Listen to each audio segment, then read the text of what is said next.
Praise the Lord. இயேசுவின் ரத்தம் ஜெயம். தினமும் இயேசு நிகழ்ச்சிக்கு உங்களை கர்த்தராகிய இயேசு கிறிஸ்துவின் நாமத்தில் வரவேற்கிறேன். செய்தியின் தலைப்பு, சவால்களே உங்களை வெற்றிக்கு நேராக நடத்தும். ஆதார வசனம் மத்தேயு 14 அதிகாரம் 28-29. பேதுரு அவரை நோக்கி, இயேசுப்பாவை நோக்கி, ஆண்டவரே, நீரே ஆனால் நான் ஜலத்தின் மேல் நடந்து உம்மிடம் வர கட்டளையிடும் என்றான். அதற்கர் வா என்றார். அப்பொழுது பேதுரு படவை விட்டு இறங்கி இயேசுவிடத்தில் போக ஜலத்தின் மேல் நடந்தான். சவால்களை எதிர்கொள்கிறவர்களே. மத்தேயு 14 அதிகாரத்தில் நடந்த ஒரு நிகழ்வை பதிவு செய்யப்பட்டுள்ளது. இயேசு வனாந்தரமான ஒரு இடத்திற்கு தனித்து ஜெபம் பண்ண போனார். ஜனங்கள் இதை கேள்விப்பட்டு அவரிடத்தில் எல்லாரும் போனார்கள். நேரமாகி விட்டபடியால் இயேசு ஜனங்களுக்கு போஜனம் கொடுத்தார். 5 அப்பம் 2 மீன் கொண்டு. உங்களுக்கு தெரியும், சீஷர்கள் தமக்கு உன்னே அவைகளெல்லாம் பிட்டு கொடுத்து எல்லாரையும் சாப்பிட வைத்து மீதம் எடுக்க வைத்து விட்டார். பின் சீஷர்களை தமக்கு முன்னே படவிலேறி அக்கறைக்கு போக இவர்தான் துரிதப்படுத்தினார். அவர்களும் போனார்கள்.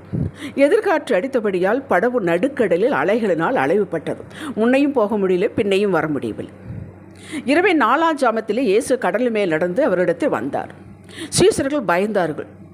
ஆனால் அந்த காலத்தில் ஒரு நம்பிக்கை உண்டு, கடல் பிசாசு ஒன்று இருக்குது என்று. அவர்கள் அப்படி நினைத்து கொண்டு அலறினார்கள். உடனே இயேசு, திடன் கொள்ளுங்கள், நான் தான் என்றார். அப்பொழுதுதான் பேதுரு இயேசுவை நோக்கி பார்த்து கேட்டான், நீரே ஆனால் நான் உம்மிடத்தில் வர எனக்கு நீர் கட்டளையிடும் என்று சொன்னார். மற்ற சீசர்களெல்லாம் படவில் அமர்ந்து கொண்டார்கள். எதுக்கு வம்பு, சேஃபாக இருந்துக்கலாம் என்று. இன்றைக்கு அப்படித்தான் நிறைய பேர். ஏதாவது அற்புதம் அதிசயம் நடக்கும். முயற்சி எடுக்கிறவர்களுக்கு, பிரயாசப்படுகிறவர்களுக்கு தான் நடக்கும். பேதுரு மட்டும் துணிச்சலாக கேட்டான். வா என்றார். வா என்ற கட்டளை பிறந்ததும் தண்ணீரில் நடக்க தொடங்கினார். அதற்கப்புறம் நடந்ததெல்லாம் நமக்கு தெரியும். காற்றையும் இதையும் பார்த்தான், உள்ளே மூழ்கினான், அவர் தூக்கிவிட்டார். சாதனையாளர்கள் யாவரும் அவர்களுடைய கம்ஃபர்ட் ஜோனிலிருந்து வெளியே வந்து ரிஸ்க் கையில் எடுத்து சேலஞ்சுகளை சந்தித்தவர்கள் வெற்றியடைந்தார்கள். பிரயாசம் எது வேண்டாம், முயற்சி எது வேண்டாம், வர்ற வழியில் வரட்டு, கொடுக்கட்டுன்னா அப்படியே தான் இருக்கணும். மரம் வச்சவன் தண்ணி ஊற்றுவார், அவ்வளவுதான். எவ்வளோ வேணுமோ அதுதான் ஊற்றும். எதுவுமே செய்யாமல் இருக்கிறதே போதும் என்றிருந்தால் ஒரு இம்ப்ரூவ்மெண்ட் இருக்காது. கர்த்தருடைய கிருபையை விருதாக்கி விடுவோம். காலைதோறும் புத்தும்பது கிருபை. அந்த கிருபையை புரிந்து கொள்ளவில்லை நாம். கிருபை என்பது என்ன? நம்மளால முடியாது, அவருடைய வல்லமை செயல்படுகிறது. கிருபை என்பது செயல்படக்கூடியது, இறங்கி செயல்படக்கூடியது, பிரயாசம் எடுப்பது, முயற்சி எடுப்பது, உழைப்பது, ஞானமாய் செயல்படுவது. நம்மளால ஒரு காரியத்தை செய்ய முடியவில்லை என்றால் ஆண்டவர் கிருபை கொடுக்கிறார். அந்த கிருபை அதை செய்து முடிக்கிறது. அப்போ நாம் இறங்க வேண்டும். நாம் இறங்கினால் தானே நம் மூலம் தானே கிருபை செயல்படுகிறது. இந்த நிலைமையை கர்த்தர் சும்மா இருப்பதை அவர் ஏற்றுக்கொள்வதே இல்லை. மத்தேயு 25 அதிகாரத்தில் 5-2 தாலந்துகளை ஆண்டவர் கொடுத்தார். போய் பிஸ்னஸ் பண்ணி இன்றைக்கி பண்ணுங்க, நான் திருப்பி வந்து வாங்கி கொள்கிறேன் என்று. 5 பெற்றவன் 10 ஆக்கினா, 2 பெற்றவன் 4 ஆக்கினா, 1 பெற்றவன் அப்படியே மூடி வச்சு குடிச்சிட்டான். எதுக்கு வம்பு என்று எடுத்து கொடுத்து விட்டான். அதை அந்த 1 வாங்கி 5 10 ஆக்கினவுக்கு தான் கொடுக்க சொன்னார். அதிகம் உள்ளவனிடம் அதிகம் கொடுக்கப்படும். முயற்சி அதிகம் உள்ளவனிடம், விருப்பம் அதிகம் உடையவனிடம், ஜெபம் அதிகம் உள்ளவனிடம், அதிகாலை எழுப்புகிறவன் அவன்தான் உள்ளவன். வார்த்தை உள்ளவனிடம், விசுவாசம் உள்ளவனிடம், முயற்சி எடுத்து கஷ்டப்படுவனிடம், உழைப்புக்கு செய்ய வேண்டும் என்பவர் உள்ளவனிடம் அவன்தான் உள்ளவன். கொடுக்கப்படும். காற்று அடிக்கிற திசையிலேயே அது எப்படி போகுதோ அப்படியே போவோம். ஆற்றின் ஓட்டத்திலேயே அப்படியே போவோம் என்று சாதனை இல்லாத வாழ்வு, சேலஞ்சுகளை கையில் எடுக்காத வாழ்வு, ஒதுங்கி பயந்து கொண்டிருக்கக்கூடிய வாழ்வு வாழக்கூடாது. அது எங்கேயும் நம்மளை கரையில் ஒதுக்கிவிட்டு போய்விடும். காலைதோறும் புத்தம்பது கிருபை எல்லாருக்கும் கிடைக்கிறது, ரட்சிக்கப்பட்ட எல்லாருக்கும் கிடைக்கிறது. இந்த கிருபையை பெற்ற நாம் செயல்பட வேண்டும். சகல பிரயாசத்திற்கு பிரயோஜனம் உண்டு. நாம் சும்மா பிரயாசப்படுறதை காட்டிலும் கிருபையோடு பிரயாசப்பட்டால் அதற்கு பிரயோஜனம் உண்டு. அதான் சொன்னார், உம்முடைய முயற்சி வீணாகாது, நம்பிக்கை வீண் போவதில்லை என்று. ஏனென்றால் நம் கிருபையோடு செயல்படுகிறோம். நமக்கு தெரியாத அவர் சொல்லிக் கொடுக்கிறார். ஆனால் நாம் இறங்கி செயல்பட வேண்டும். தூக்கி கொண்டிருக்கக்கூடாது. நம்மளை வேதம் உற்சாகப்படுத்துகிறது.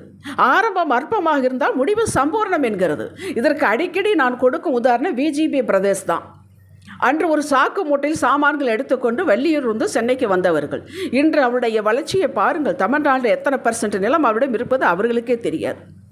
தாவீது தனது தகப்பன் அண்ணன்மார் நிலையை அறிந்து பெறத்தான் அனுப்பப்பட்டார். 1 சாமுவேல் 16 அதிகாரத்தில் போய் உங்கள் அண்ணன்மார்கள் யுத்தத்துக்கு போயிருக்கிறார்கள், எப்படி இருக்கிறார்கள் என்று பார்த்து விட்டு வா என்று தான் அனுப்பினார். ஈசாய் அனுப்பினார் தன்னுடைய மகனை. வந்த இடத்தில் கோலியாத்தின் நிலையை கேள்விப்படுகிறான். நமக்கு எதுக்கு இந்த வம்பு, வந்தமா போனமான் இருக்கலாம் என்று அவன் இல்லையே. அவன் கிருபை பெற்றவன், அவன் அபிஷேகம் பெற்றவன். அது அவனுக்குள் தூண்டுகிறது. தூண்டுறதை ஏற்றுக்கொண்டான். நமக்குள் தான் தூண்டுகிறது. எழும்பி ஜெபம் பண்ணி செய், அதை பார், இதை வாசி, நம்மளையும் தான் தூண்டுகிறார். அவன் தூண்டுதலுக்கு நாம் இது இணங்கி போவதில்லை. அவன் தாவீது இணங்கினான். அவனுக்குள்ளே ஒரு உணர்த்துதல் இருந்தது.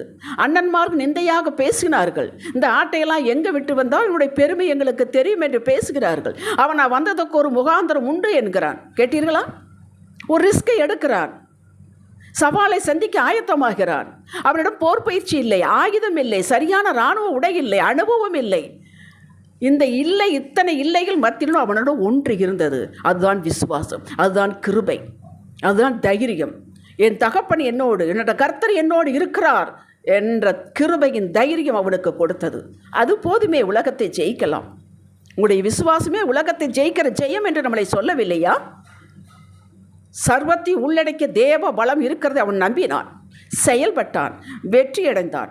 அந்த சேலந்தை கையில் எடுக்கும் போதே நான் வெற்றி பெறுவேன் என்றுதான் பிரகடனப்படுத்தினார். 1 சாமுவேல் 16:47 வாசித்து பாருங்கள். பட்டயத்தாளி ஈட்டியாலும் ரட்சிக்கிறவர் அல்ல தேவன், யுத்தம் கர்த்தருடையது, உங்களை இன்று அவர் கையில் எங்கள் கையில் ஒப்பு கொடுப்பார் என்று சொன்னான். ஒன்றுமே நடக்காததுக்கு முன்னாடி ஜெயத்தை சொன்னான் அவன். இன்று எத்தனை பேர் நம்ம அப்படி சொல்ல முடியும்? நடக்கலீனா அடுத்தது நடக்கும். தைரியமாக இருக்க வேண்டும். ஏனெனில் அவன் தான் தனியாக நிற்கவில்லை. சேனைகளின் கர்த்தர் பெலன் கிருபை அவனோடு இருக்குது என்பதை அவன் உணர்ந்தான். உங்களோடு தான் இருக்கிறது. அவருக்கு பாரபட்சமே கிடையாது. தாவீதுக்கு மட்டும்தான் கொடுப்பேன், உங்களுக்கு கொடுக்க மாட்டேன் சொல்லவில்லையே, உங்களிடம்தான் இருக்கிறது. அதை அறிக்கையிட்டான். ஒரு பெரிய இராணுவ படையை சாதிக்க முடியாதை சாதித்தான். நியாயாதிபதிகள் 6ஆம் அதிகாரத்தில் உங்களுக்கு தெரியும், கிதியோன். எல்லாரும் அம்மோனியர்களுக்கு பயந்து கொண்டு வீட்டுக்குள்ளே முடங்கி இருந்தார்கள். இவன் மட்டும் வெளியே வந்தான். எத்தனை நாளைக்கு இப்படி வீட்டுக்குள்ளேயே இருக்கிறது என்று வெளியே வந்து தைரியமாக கோதுமையை போரடித்தான். இவனைத்தான் தேடி வந்தார் கர்த்தருடைய தூதன். பராக்கிரமசாலியை நான் உன்னோடு இருக்கிறேன் என்றார். அவன் எங்கே பராக்கிரமசாலி? அவன் சொல்கிறான், கோத்திரத்தில் சின்ன கோத்திரம், குடும்பத்தில் சின்ன குடும்பம், நானா அதை விட சின்னவன். ஆனால் அவனை பார்த்தான் பராக்கிரமசாலி. ஏன்? இத்தனை பேர் முடங்கி கிடக்கும்போது அவன் வெளியே வந்தானே, செயல்பட்டானே. செயல்படுகிறது தான் பராக்கிரமசாலிகள். அவரோடு தான் கர்த்தருடைய கரம் இணையும், அவர்களோடு தான் தேவ திட்டம் இணையும். அவனை தேடி வந்தார், அவனுக்கு பராக்கிரமத்தை கொடுத்தார், காரியங்களை பற்றி பேசினார், தலைவனாக்கினார். 300 பேர் கொண்ட படையோடு போய் மணலத்தனையாக இருக்கும் படையை தோற்கடிக்க வைத்தான். இவர்கள் பலம் ஒன்றுமில்லை, பராக்கிரம் ஒன்றுமில்லை. கர்த்தருடைய பலன் அப்படி செய்தது. ஆலோசனை கொடுத்தார். நீங்கள் செயல்படும்போது மட்டும்தான், பிரயாசம் எடுக்கும்போது மட்டும்தான், உழைக்கும் போது மட்டும்தான், உழைக்க வேண்டும் என்று தீர்மானம் படிக்க மட்டும்தான் அவர் ஆலோசனை கொடுப்பார். படுத்து தூக்கி கொண்டு கொரட்டை போட்டு கொண்டு தட்டி கொடுக்க மாட்டார். மறுபடியும் அதை கேட்டுக்கொண்டு மறுபடியும் வேறு கொரட்டை போடுவான். கிதியோன் இஸ்ரவேல் மக்களுக்கு நியாயாதிபதியாக ஆக்கினார். கேட்டீர்களா? அவன் பயந்து கொண்டு போரடித்தவன் தான் நியாயாதிபதி ஆக்கினார். அம்மோனியர்களை முறியடித்து வைத்தார். மக்களே, தேவகரம், தேவ பலம், அனுகிரகம் இதெல்லாம் மொத்தமாக சேர்ந்து தான் தேவ கிருபை. முயற்சி எடுக்க, போராட வைக்கும், நம்மளை செயல்பட வைக்கும்.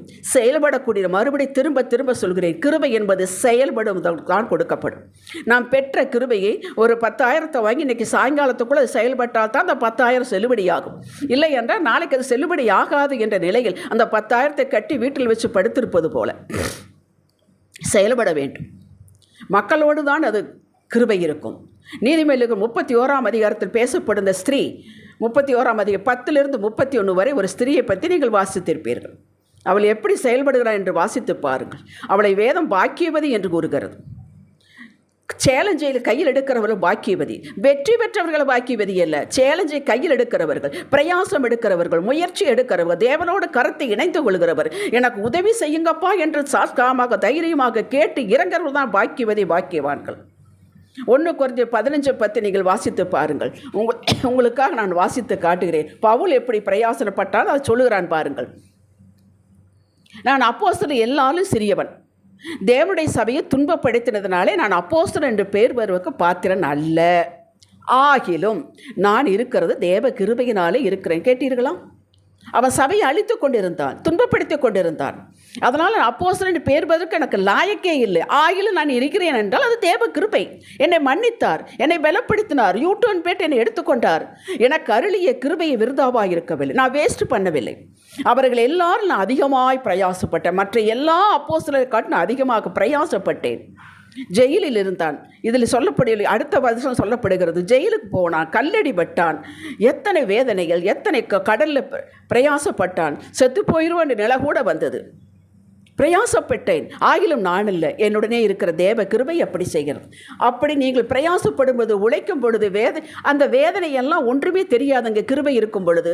அதைத்தான் சொல்கிறான், நான் பிரயாசப்பட்டேன், அதையெல்லாம் தேவ கிருபை அப்படி செய்தது என்று சொல்கிறான். எத்தனை சாதித்தானவன். வெளிப்படுத்தல் 22:12 சீக்கிரமாய் வருகிறேன், அவனுடைய கிரியையின்படி அவனுக்கு நான் அளிக்கும் பலன் என்னோட கூட வருகிறது. கேட்டீர்களா? கிரியைகளுக்கு தக்க பலன். நாம் பேச்சுக்கல்ல, நம்முடைய எண்ணங்களுக்கல்ல, நம்முடைய ட்ரீமுக்கல்ல, கிரியைகளுக்கு. ஆவிக்குரிய காரியங்களிலும் நேர்படை எழுந்து ஆண்டவரை துதிப்பது, வேதம் வாசிப்பது, இதில் ஒரு ஒழுங்குமுறை, ஒரு டிசிப்ளின் ஏற்படுத்திக் கொள்ள வேண்டும். இந்த ஆவிக்குரிய காரியத்தில் ஒரு டிசிப்ளின் இல்லாவிட்டால் மற்ற காரியம் நமக்கு வராது. ஏனென்றால் இந்த காரியத்தில் கிருபை நம்மளை ஒழுங்குபடுத்தும். அந்த ஒழுங்குபடுத்துறது நாம் செயல்படுவோம், அங்கேயும் ஒழுங்குவாகும். எல்லா காரியங்களும் சுறுசுறுப்பாக இருக்க வேண்டும். அடுத்த லெவல் போக வேண்டும் என்ற ஆசை வேண்டும். இதற்கு மேட்சாக முயற்சியும் பயிற்சி எடுக்க வேண்டும். இவர்களோடு கர்த்தரின் கரம் இணைந்து பலத்தின் மேல் பலன் எடுத்து மகிமையின் மேல் மகிழ்வு அடைவார்கள் என்று வேதம் சொல்லுகிறது. அன்று இயேசு ரிஸ்க் எடுக்காவிட்டால், அன்று இயேசு சிலுவையை மரணத்தை சந்தித்தாராவிட்டால், இன்று நானும் பேச முடியாது, நீங்களும் கேட்க முடியாது. நமக்கு ஏது ரட்சிப்பு? நமக்கு ஏது புது வாழ்வு? ஒரு மிஷினரி ரிஸ்க் எடுத்திருந்தனால் தான் இன்று தமிழ் வேதாகம் நம்ம கையில் இருக்கிறது. நம் குடும்பத்தில், நம் சபையில் நாம் நமது முத்திரையை பதிவு செய்து விட்டு போக வேண்டும். எத்தனை மிஷினரிகள் வந்து தியாகம் பண்ணியிருப்பார்கள் உயிரை. அதனால தான் இன்று நமக்கு கிறிஸ்துவலாக மாற முடிந்தது. வெந்ததை தின்னோம், நேரம் வந்தது போனோம் என்று இருக்கக்கூடாது. நம் பிள்ளைகளுக்கு என்ன பதிவிட்டு போகிறோம், எதை விட்டு செல்ல போகிறோம், யோசியுங்கள். ஜபிக்கலாம். ஆடு மேய்த்த தாவீது செயல்பட்டான், அரசனானான், ராஜ்ய வாரம் விட்டு சென்றான். தாவீதை போல ராஜா இல்லை என்ற அளவுக்கு அவனை விட்டு சென்றான். பவுல் எண்ணற்ற சவால்களை சந்தித்தான். புதிய ஏற்பாட்டில் பாதிக்கு மேலாக எழுதி நமக்கு கொடுத்தான். தகப்பனே, நாங்களும் ஒரு நாள் கூட, ஒரு மணி நேரத்தை கூட வேஸ்ட் பண்ணாமல், பெற்ற கிருபையை வேஸ்ட் பண்ணாமல், ஆவியானவர் உணர்த்துவதன்படி, எங்கள் சொந்த சுயத்தினால் அல்ல, ஆவியானவர் உணர்த்துவதன்படி முயற்சி எடுப்போம், பிரயாசம் எடுப்போம். வெற்றிக்கு நேராக நடத்துவீர். ஆலோசனையை பெறுவோம், வெற்றி பெறுவோம். நிச்சயம் அறிக்கை செய்கிறோம் இயேசுவின் நாமத்தில் பிதாவே. இன்றைய சிந்தனைக்கு, வெற்றி தோல்வி கர்த்தர் நிர்ணயிப்பது. கிருபை பெற்ற நான் தினமும் ஞானமாய் செயல்படுவேன். சவால்களுக்கு பயப்பட மாட்டேன். ஆமேன். ஹல்லேலூயா.